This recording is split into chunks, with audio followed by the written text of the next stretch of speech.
28వ అధ్యాయం కంటిన్యూషన్ అండి. కనుకనే ఓ రాక్షసుడా, నేను భక్తితో విభూతి ధరిస్తాను అని వామదేవుడు చెప్పాడు. అప్పుడు ఆ రాక్షసుడు, స్వామి, సాక్షాత్తు మీరు ఆ పరమేశ్వరులే. నా పూర్వపుణ్యలేశం వలన మీ దర్శనము, ఈ జ్ఞానము లభించాయి. ఇకనైనా నన్నుద్ధరించు. అంతటి మహాత్యం గల ఆ భస్మాన్ని ఏ విధంగా ధరించాలో వివరించు అని వేడుకున్నాడు. వామదేవుడిలా చెప్పాడు. ఒకప్పుడు శివుడు తన గణాలతో కలిసి క్రీడించటానికి మంథర పర్వతానికి వచ్చాడు. అచ్చటికి ఇంద్రాది దేవతలు, గంధర్వులు, యక్షులు, కింపురుషులు, సిద్ధులు, సాధ్యులు, వశిష్ఠ, నారదాది ఋషులు, బృహస్పతి మొదలైన వారందరూ చేరారు.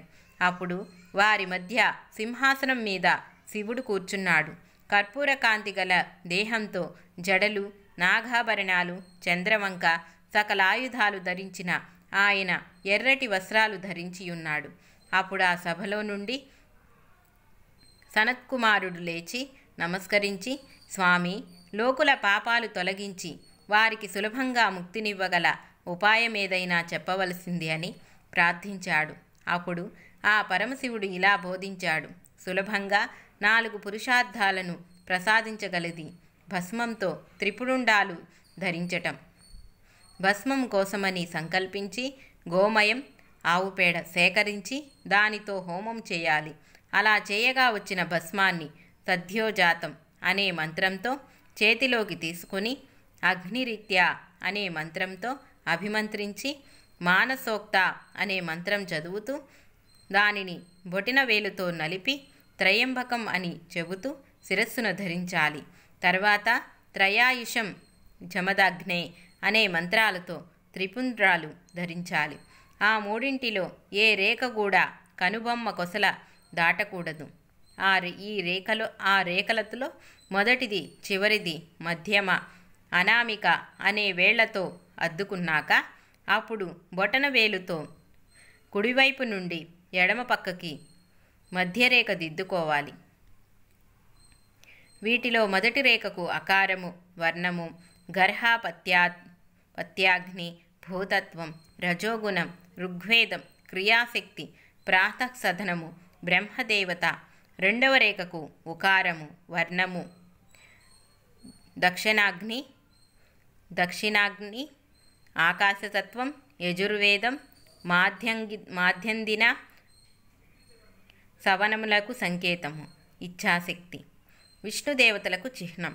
మూడవ రేఖకు మకారము, ఆవాహనీయాగ్ని, సత్వగుణము, జ్ఞానశక్తి, తృతీయ సవనము, శివునికి సంకేతము. ఇలా భావించి త్రిపుండ్రము ధరించాలి. ఈ రీతిన భస్మం ధరించిన ముముక్షులకు ముక్తి లభిస్తుంది. మిగిలిన వారికి వారు కోరిన పురుషార్థాలు లభిస్తాయి. కనుక 4 ఆశ్రమాలకు చెందిన వారు భస్మం ధరించాలి. దాని వలన పాపాలు నశించి పుణ్యం చేకూరుతుంది.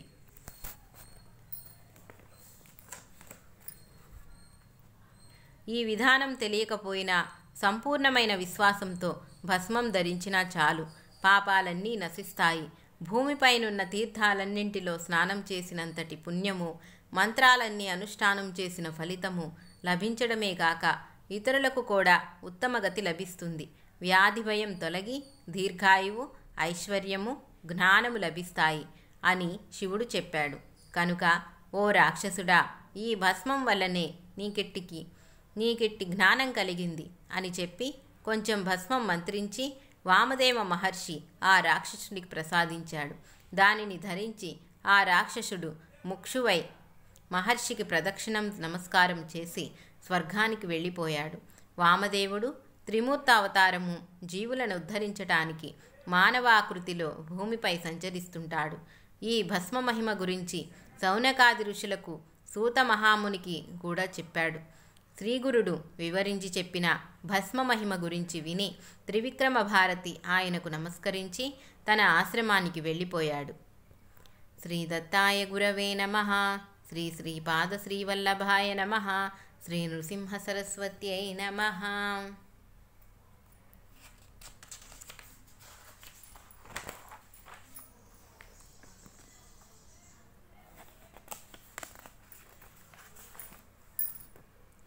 శ్రీ గురుచరిత్ర అధ్యాయం 30. శ్రీ గణేశాయ నమః. శ్రీ సరస్వత్యై నమః. శ్రీ గురుభ్యో నమః. ప్రస్తావన.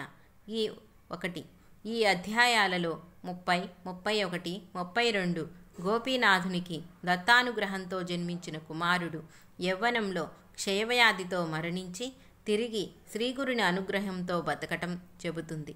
2. సద్గురుని బ్రహ్మలిపి మార్చి ఈ జన్మలోని వ్రాతను మరు జన్మలోని వ్రాతను ఈ జన్మకు మార్చగలడని ఉదహరిస్తుంది. ఇట్టి లీలలు శ్రీ అక్కల్కోట స్వామి చరిత్ర, శ్రీ షిరిడీ సాయిబాబా వంటి నేటి దత్తావతార చరిత్రల్లో కూడా చూడవచ్చు. 3. క్రిందటి అధ్యాయాలు సన్యాస, కర్మ మార్గాలను పురుషులకు వివరిస్తే ఈ అధ్యాయాలు శ్రీధర్మాన్ని సోదాహరంగా వివరిస్తాయి. 4.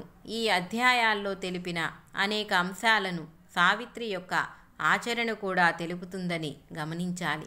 ధర్మవర్తులను ధర్మం వలన పొందలేని ఫలితాలను కూడా సర్వధర్మపరుడైన సద్గురువును ఆశ్రయించటం వలన పొందగలరని, ధర్మ పరాకాష్ఠ కూడా సద్గురువు దర్శనాన్ని మాత్రమే ప్రసాదిస్తుందని సావిత్రి వృత్తాంతము నిరూపిస్తుంది. ఆమెకు సహగమనం వలె ధర్మనిరతి కూడా సద్గురువు సమాగమ ఫలితమే. కథారంభము.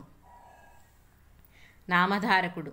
స్వామి, నాకెన్నో శ్రీగురుని గూర్చిన అపూర్వమైన అంశాలు తెలుపుతున్నారు. ఇట్టి మీ రుణం ఎన్నటికైనా తీర్చుకోగలనా? అటు తర్వాత ఏమి జరిగిందో సెలవీయండి అని ప్రార్థించాడు. అంతటా సిద్ధమునీంద్రుడు ఇలా చెప్పసాగాడు. నామధారక, శ్రీగురుని లీలలన్నీ చెప్పటం ఎవరి తరమూ కాదు. నాకు చేతనైనంత వరకు చెబుతాను విను. శ్రీగురుడు చూడటానికి మానవుని వల్లే కనిపిస్తున్నప్పటికీ ఆయన మహిమను బట్టి త్రిమూర్తి అవతారమన్న కీర్తనలు నలుదిక్కులా వ్యాపించింది. భక్తులు ఎంతో దూర ప్రాంతాల నుండి వచ్చి వారి అనుగ్రహం వలన కోరినవన్నీ పొందుతున్నారు. దరిద్రులు ధనాన్ని, సంతానము లేనివారు సంతానము, రోగులు ఆరోగ్యము పొందుతున్నారు. అలాంటి వారిలో ఒకడి వృత్తాంతం చెబుతాను విను. మాహురాపురంలో గోడేనాథుడనే సద్బ్రాహ్మణుడుండేవాడు. అతడికెందరో పిల్లలు పుట్టి చనిపోయారు.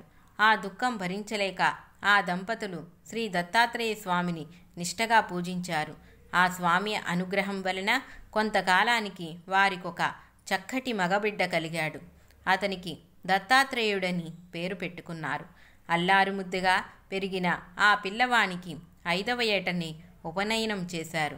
12వ సంవత్సరంలో రూపవతి, సుగుణాల రాశి అయిన సావిత్రి అనే కన్యతో వివాహం చేశారు.